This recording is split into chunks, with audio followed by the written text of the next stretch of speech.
adventure is traveling the world and documenting it for the Daily Refresh as they go. This time we are chatting with them about planning our first international trip. You know and love them, Mike and Angela Ballard. Hello. How are you? How are you? Good. We love having you here. It's our pleasure. It's great to be here, always.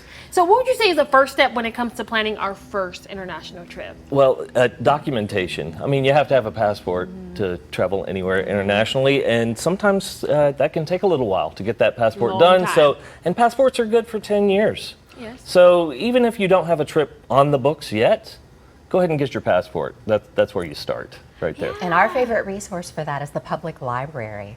The Chattanooga Library has an award-winning passport desk. So if you're a little apprehensive about all the paperwork with the government, you can work with them and they'll walk you through it step by step. All you have to do is go on the website and make an appointment. Yep. That is so cool. I think everyone thinks you only can go to the post office. No. You can do that too.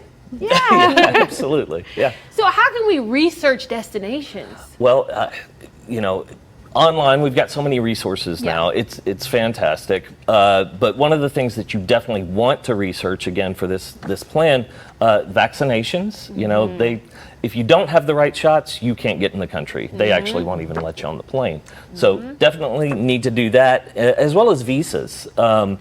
You know, visa rules are changing all the time. So you want to go online. The United States government websites, the official websites, make sure you get those.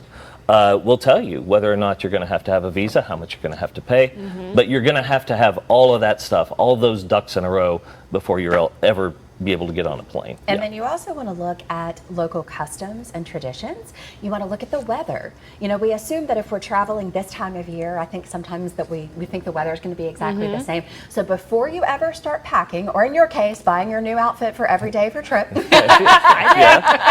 want to be sure and research what you need to wear to kind of fit in with the culture and also what's going to be appropriate for the weather there. That is so important. I think a lot of people don't know about the dressing for the culture. Luckily I travel with volunteer organizations, and they made it known. They're like, you wear this, you can't wear that, because it's really important, and it could be disrespectful. And easy to find online with a little bit of research. Yeah, exactly. Yeah. So why would you say it's important to order local currency? Well, I love to say this. I never show up at a country with less than $300 equivalent in my pocket. I can tell you war stories of times when we showed up without cash and we were stuck for a while. Me too.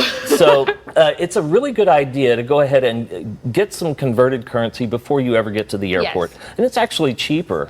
Your local bank, it's usually a flat fee of $7, $10, whatever, for $300 worth of U.S. worth of U.S. in the other currency, and then on up you could get $1,500. It's still going to cost you $7.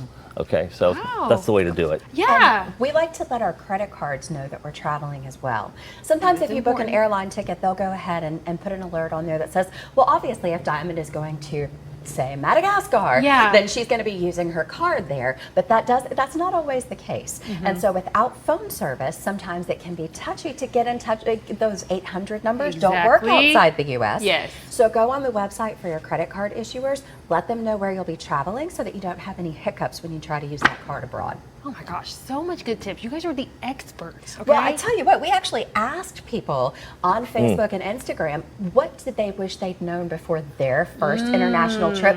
We got so many fantastic responses. So we'll be sharing those on WeMarriedAdventure.com. And if anybody else has things they wish they'd known, let us know. We'll share that as well so that we can all be better travelers for it. Okay, that is perfect. Okay, now what about these travel apps? What is that about? Well, there's all kinds of those. My favorite is Google Translate and Google Maps. They're free. You don't have to worry about the local language necessarily. You don't have to worry about finding your way around. You can download those free on your phone. And we also like to have rideshare apps too, so that when we show up at an airport and we're not sure about internet service there, do they have Wi-Fi? Go ahead and research what the app is. Sometimes it's Uber and Lyft like it is in the States. Sometimes it's a local thing that connects you with taxi drivers and other transportation. So we like to have those before we leave. I would also say WhatsApp. That's the way the world communicates. Yes, there's over 2 billion people on WhatsApp. We don't use it a lot in the States, but if you want your taxi driver to pick you up at some remote beach on some foreign country, use WhatsApp. He'll be on WhatsApp for sure. That's true. Yep. Yes. That is so, yeah, that's so amazing. It's crazy how everything you guys talked about too, I've experienced it all. So it's a learning lesson, and it's amazing. You do the work for them. They don't have to make the mistake. So yes. Well, your trip, your first international trip can be exciting, but it can also be nerve-wracking. And so Yes. being prepared can help you get past those nerves and just enjoy it. Yes. Okay. So where can people go for more information to follow you guys along with your journey and everything about you? We're at WeMarriedAdventure.com. We are on Facebook. We have a free travel group called How to Travel the World, where we and all these other travelers we know share advice on all the countries on the planet. And we're also on Instagram at WeMarriedAdventure as well. And Mike has travel coaching available, so he can teach you how to travel better. And you can find more about that at WeMarriedAdventure.com as well. Okay. Sounds good. Thank you guys for being with us. Our pleasure. Thanks. Yay.